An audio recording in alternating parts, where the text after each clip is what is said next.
Slug Blaster from Mythworks.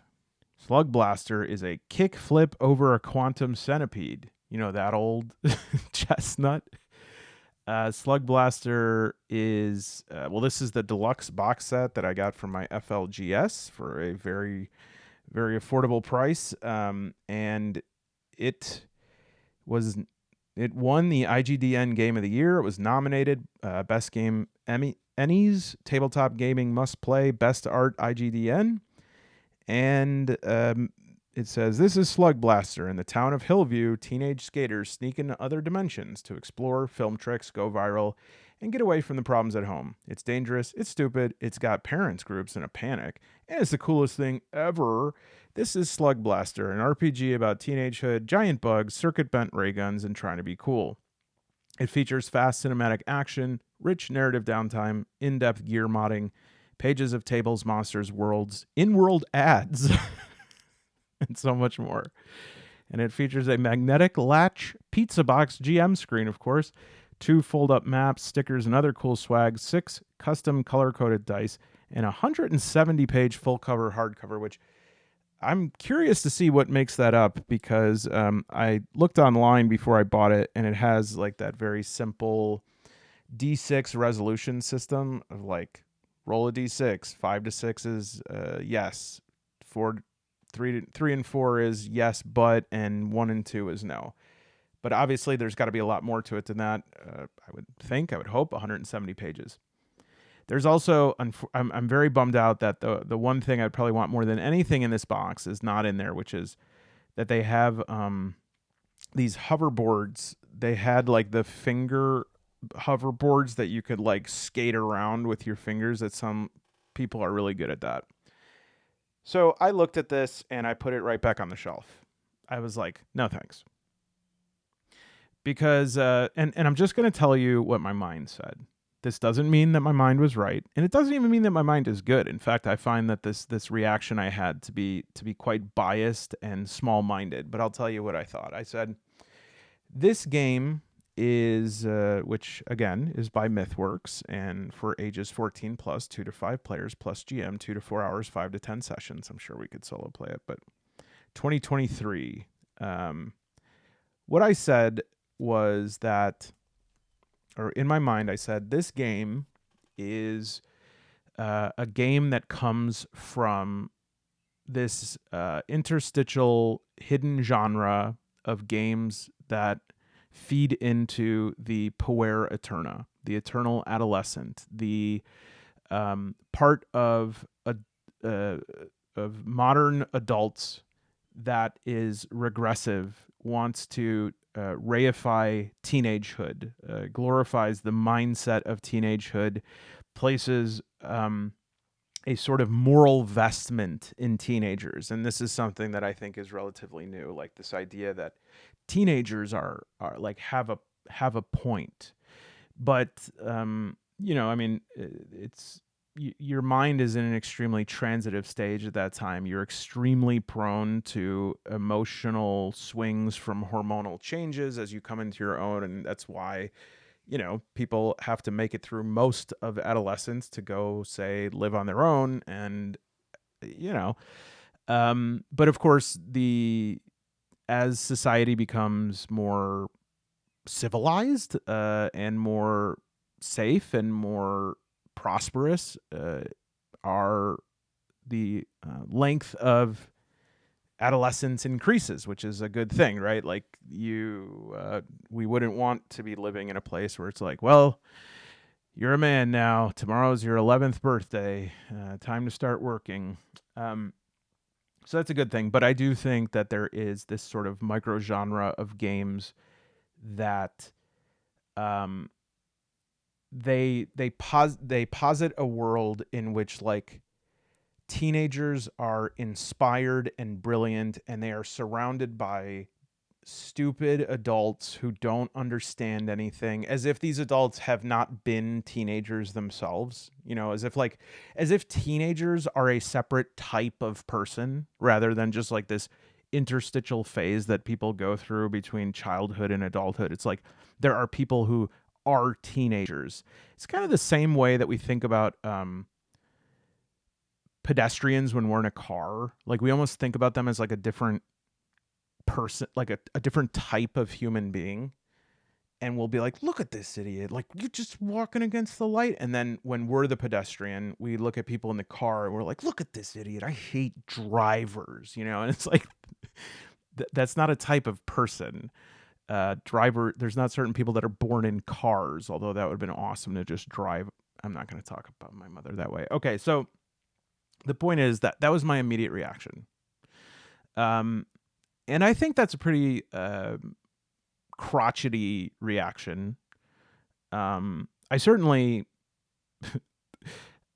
I spent a significant and continue to spend a significant amount of my time, my career, working with this age group, especially adolescent men. They are certified knuckleheads, but also there's something that feels really right and positive and life-giving about helping people through this phase, because it's a phase of extreme emotional turbulence.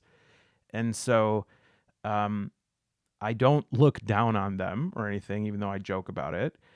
And I just don't glorify it. Okay. So that was my thought.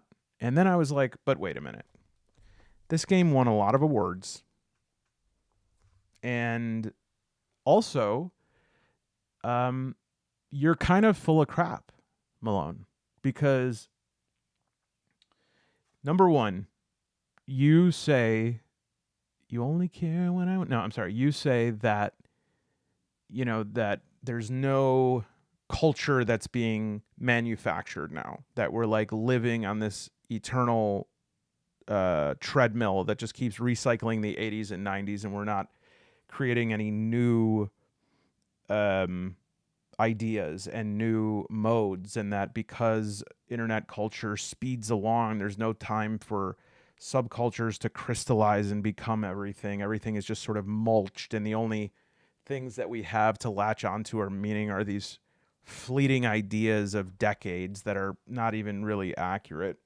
But then it's like, well, okay, well, here's something that's like of now, right? These teenagers aren't going, they're not Goonies, right? They're not trying to get in line to get their copy of the first Cabbage Patch Kid, right? They're not talking about Super Nintendo.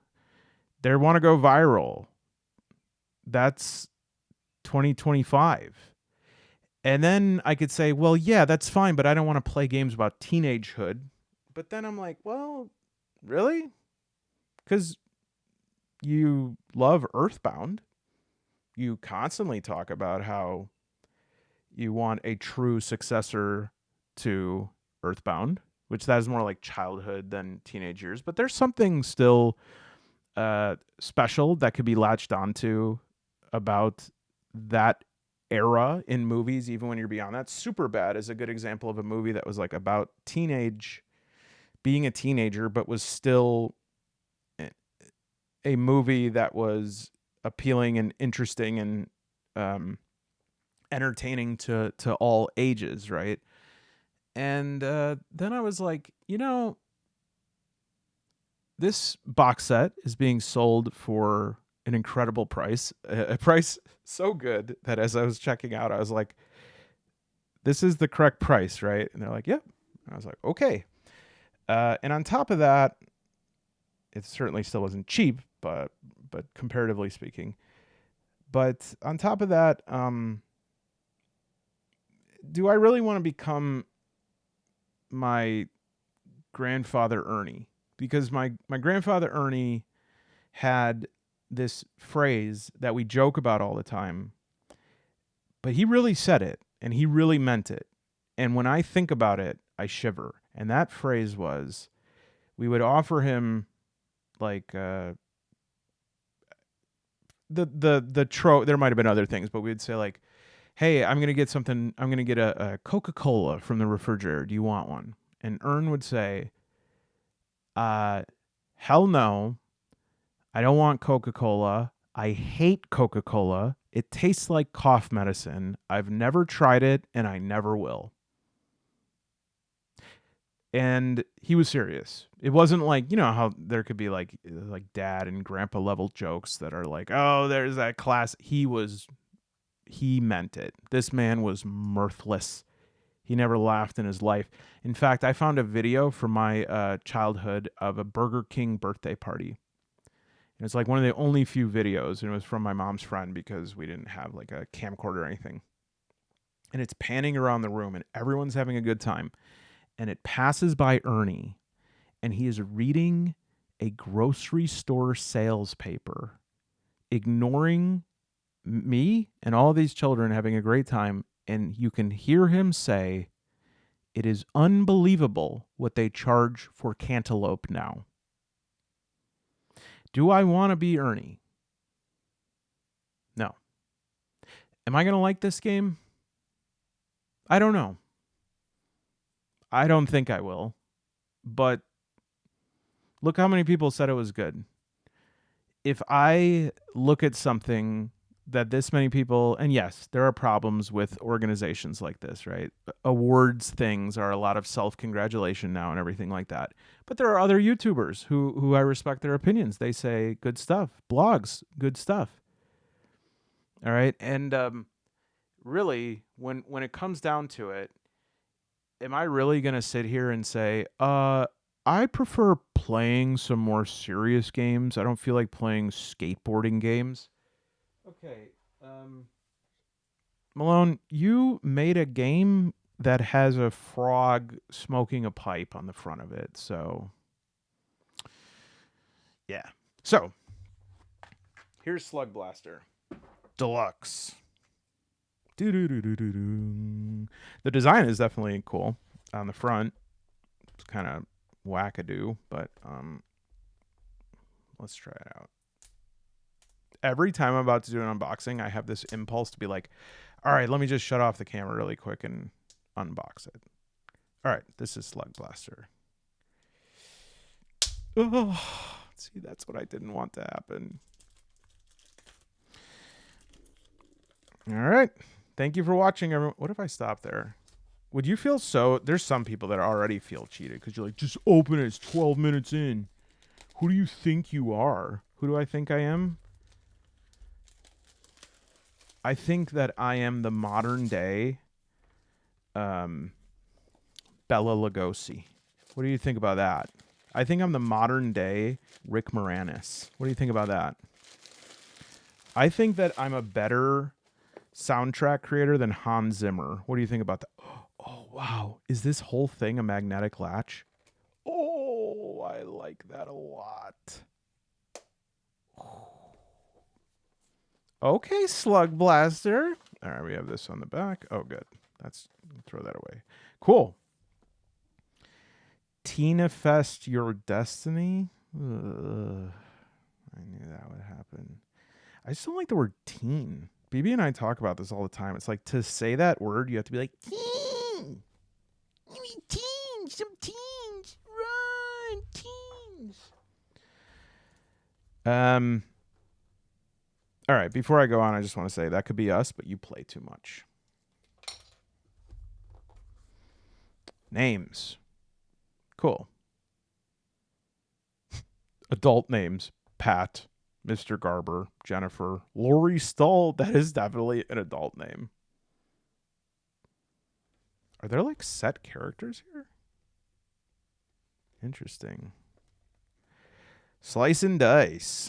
Action rolls. Say what you're trying to do and then roll a 6-sided 1d6. Describe your success or failure. The GM describes the impact as well as problems based on what makes sense. Certain traits or mods may let you roll more dice. In this case, you take the highest result. This is a system, right? There's a system that's like that. Is that Orbital Blues? All right, so 1, 2, or 3, failure. You don't do it. There's a problem. 4 or 5, mixed success. 6, you do it. If you get 2 or more 6s, you succeed and mark 1 style. If player characters roll a problem, hit them with a snag. Hit them with a slam. Or just gain 1 bite you could use later. Spend 1 bite. Okay, so that's a GM token. You could spend a bite to introduce a surprise problem, cut to the action with the characters in over their heads, or suddenly advance a threat and associated danger track. Okay. Spend 2 byte to force an immediate additional disaster roll on a single player character, or introduce a random challenge to the crew, or pay a little more to pick some specific. This might be good. I haven't thought about this system like in Coriolis, right? You have darkness points, or you did back when Coriolis was. By the way, I got the beta of Flowers of Algorab. I got to take a look at that, the first adventure for the new Coriolis. So snags are a new unexpected obstacle. Slams are banged up, bruised, sprained ankles, scratched up. Worst problems, 2 standard problems, 1 slam. Come on in, my dudes. The portal's feeling great. How does that compare? Oh, it's like a little bit of a different picture. This one says word, and this has spiked brass knuckles. All right. Well, this is really nice. I mean, this whole thing is the GM screen. Really good. I love a good cycle of play. So prizes, amp, get to a dope spot where tricks are in +1. Access, unlocking a specific portal zone. Favor, obstacles, disaster ideas. Yeah, I just want to say really quick that I was really leaning into, like, at the beginning of this video, I was really leaning into just being honest about my reactions to things. But I do want to say this. If a game has sufficient like development put into it and it's not just sort of a copy paste of another system, it is almost always worth my time to check the game out just to see what it's like. And I'm going to say something that I've been thinking about, and I know there's a whole bunch of issues that are going to come out about this. I just put it, if you have a problem with the company, a history of it, I've just never, ever looked at a Pathfinder book. And I keep thinking about getting a beginner's set and just looking at it. I know, but I've never looked at it. It's like 3.5e or whatever, right? All right, so this is hardcover. And Wilkie's Candy Lab. This is Slug Black. Oh, we already read that. Okay, we'll open that in a second. Oh, I like this art. This is the GM screen, no? Or is this just like a Coolio? Oh. Cool.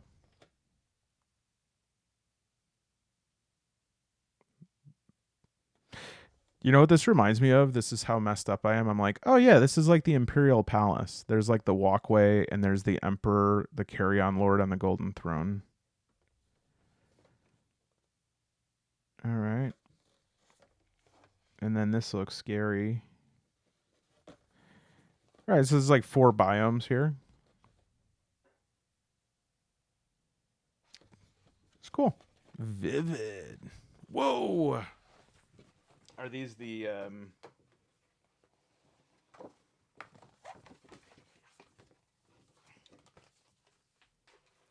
these must be the like little, yeah, these are stickers. Lawbreaker. So see that's like, I mean, I don't think that's serious, but like I think there are some people that like do think that that's like cool.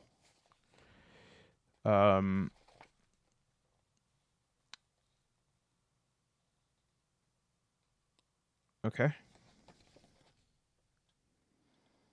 Oh, the Wicks. That's right. Wicca.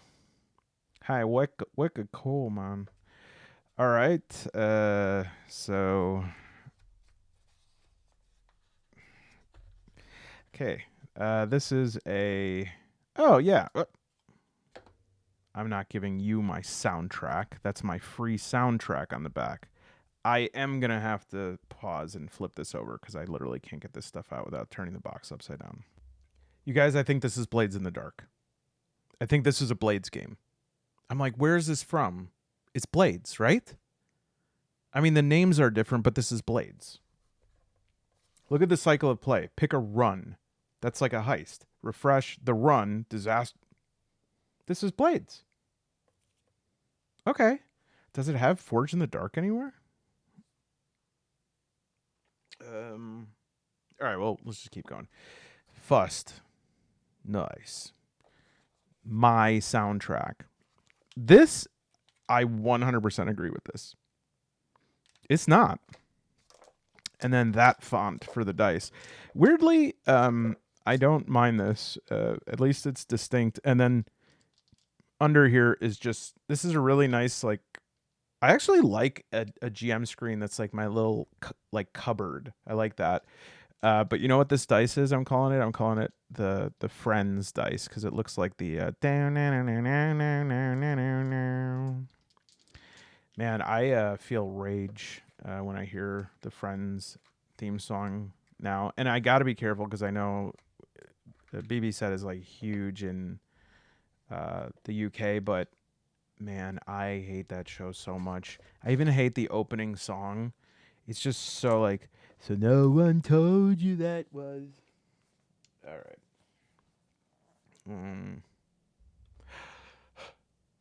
I'm sorry I unwrapped the book.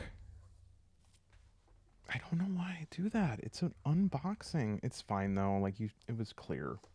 So yeah, I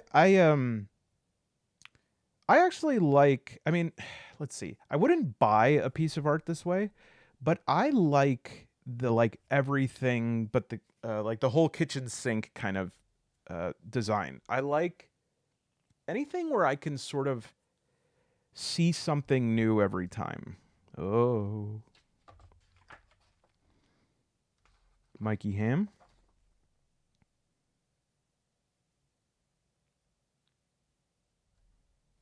Come on, Forge in the Dark, Forge in the Dark. John Harper. That's Forge in the Dark, right? Jason Morningstar. Grant Howitt. That's from what? Grant Howitt is from. Is Grant Howitt Eat the Reich and Spire? I think so. I could look at that later. Shout out to Kathy Ham. Not my mom. His Mikey Ham's mom. All right. What is Slug Blaster? It's puberty and laser beams, bug guts and punk music, skateboards and texting, and fights with your parents. It's alien worlds with your dumbest friends. It's being in a bedroom completely alone. Yeah. You know, I was just thinking about the fact that when I, at the beginning of this video, I kind of laid out like what my reaction was. And I I think that when somebody has a reaction to something, all that they can do is like be honest about it and workshop it. And I just don't know what else someone can do. You know, like I think you could say I shouldn't have had that reaction. I'm being like judgmental. It's like, but I did, and so I can keep that to myself, and I can sort of like act like I had some other thing. But I think that like that when we are not honest about that, we never experience productive conversations. We don't experience meaningful change. We have to identify that because all of us have these things. I mean, people have the wrong idea about things all the time. And that is something I notice happen on videos is like I will postulate something in a video and I'll say like here's something I thought, and I'm always sort of taken aback when somebody in the comments is like argues with me because and I have to remind myself like oh right, it's because um not everybody like works through ideas that way. Yeah. Who's going to enhance over here and try to find my face? Nice try. Preverts. All right. There's got to be players familiar with Blades in the Dark and or D&D can check page 175 for a quick guide to adjusting Slug Blaster. And hey, if you've never played a role-playing game, read through the demo on page 32. Or even better, check out the Quantum Kickflip podcast to listen to a group of cool, funny people play the entire Slug Blaster campaign. Great, 175. I just think like we react to things we are, and I think that a good way to um, open yourself up to new things is to say, well, here's what I thought, and maybe we can work through it. But I just think there's a tendency now to be like, well, if you thought something, you're bad. Like you're bad for thinking. No, there's nothing like the fact that I didn't think I'd like Slug Blaster is not a like that doesn't mean I'm. Well, I don't know. Maybe it does, but it doesn't. That's not something that could indicate that. It's just what I thought. And there is a lot of games that Pathfinder. I look at that and I'm like, I'm really not interested in Pathfinder. Not only because the game I just don't have the D&D pedigree of Pathfinder like that. A lot of people are like, if you like, whatever it is, AD&D or 3.5, you'll love it. I've played the video games, but I don't really, it's not like I know what stats are jumbling around in there when I shoot an arrow in that game. But I don't like the energy from the company, from Paizo. There's like some, I don't even really know what the deal is, but I know that I think I have a negative reaction to like companies that feel like they're always trying to thread the needle to have like the perfect public face. I'm very suspicious of that. That's maybe just a thought I have. I also just think Pathfinder looks kind of boring, but something about that beginner's box or Pathfinder Arena, something about it, I'm like, I kind of like feel like some good energy. You might like this if you like stuff about young adventure seekers like Big Hero 6, never seen it. Iron Giant, love Iron Giant. Stranger Things, love the first season and was like the evangelist for that show. I told all my friends about it. And then I was like, oh, I watched the rest of the episodes and I was like, okay, it's sort of an homage to, Goonies and what's the one where I think one of the Corys is in it where they find like a tilt-a-whirl the thing from the tilt-a-whirl ride and create a spaceship out of it. That one's so cool. But and then by the end of season 1, I was like, I don't know if this is an homage or if they're just this show is like just the 80s. And then there's the Upside Down, and I was like, okay, thank you. Paper Girls, never heard of it. Spider-Verse movies. I like the first one, Into the Spider-Verse. Everything Everywhere All at Once. Thought it was very overrated. Midnight Gospel. Oh, I like that. That's with what's his name? The guy's like, yeah, man. Saga.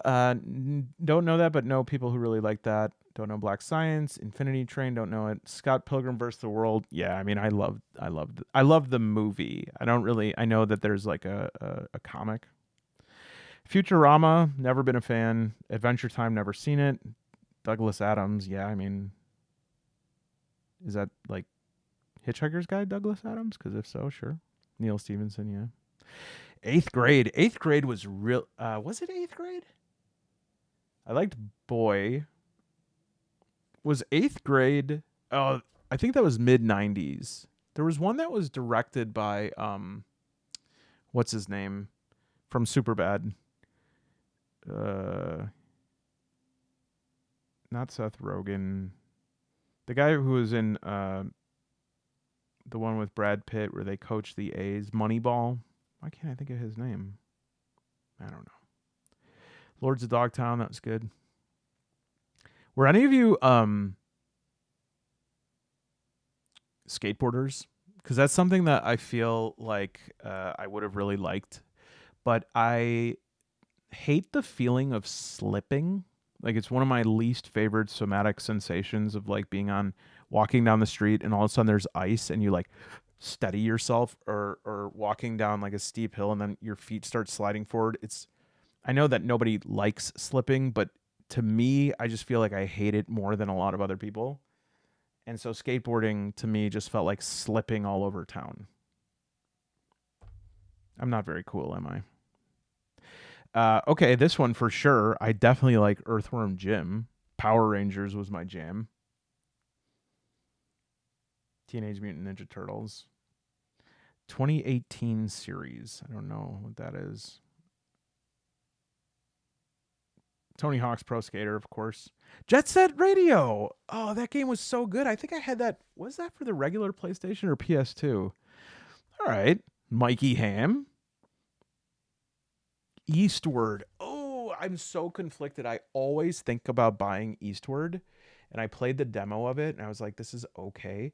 But Eastward, it's so close to what I want it to be, but there's some part of it that just feels like it swings and misses. Back to the Future 2. Men in Black. Yeah, these are good. Michio Kaku. Yeah. All right, Mikey Ham. I think we're the same. It's an action sport, an identity, a movement, an art form, big business. Slug Blaster is played. Yeah, okay. So it does say that it's like it ties all sort of decades together. Beautiful art. I'm interested in like what the different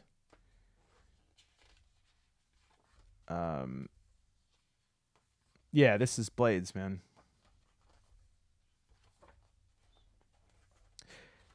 I feel like I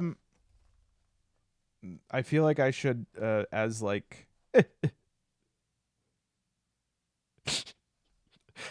I'm interested to see like what the different, you know, like in Blades there's the different archetypes.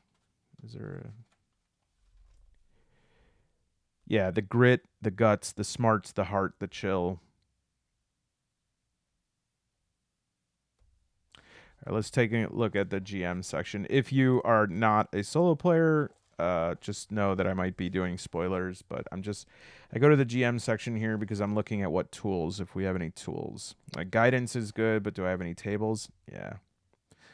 I'm liking tracks and clocks more and more. Do the questionnaire before playing. It can help to get in. Yeah, okay. Solo plays. I do the questionnaire in my head all day. Disaster ideas. Okay. A little demo here. Oh, look at this. Wait a minute. Solo problems. What does that mean?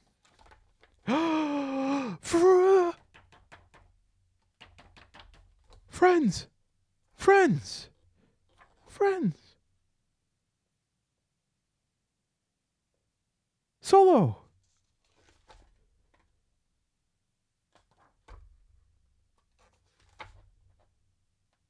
Huh.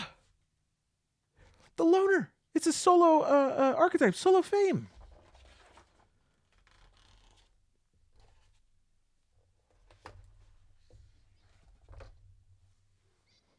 I'm very sorry, Mikey Ham and Mythworks, that I judged your game before I saw it. It looks pretty cool. Even though it's not exactly my cup of tea, I think that my prejudices against certain types of games would have made me feel like I had no chance of liking this game. And even though it's unlikely that this will be my favorite game of all time, and even though I'm pretty sure I would just like to play Blades instead, I still think this is pretty cool. Sincerely, Malone.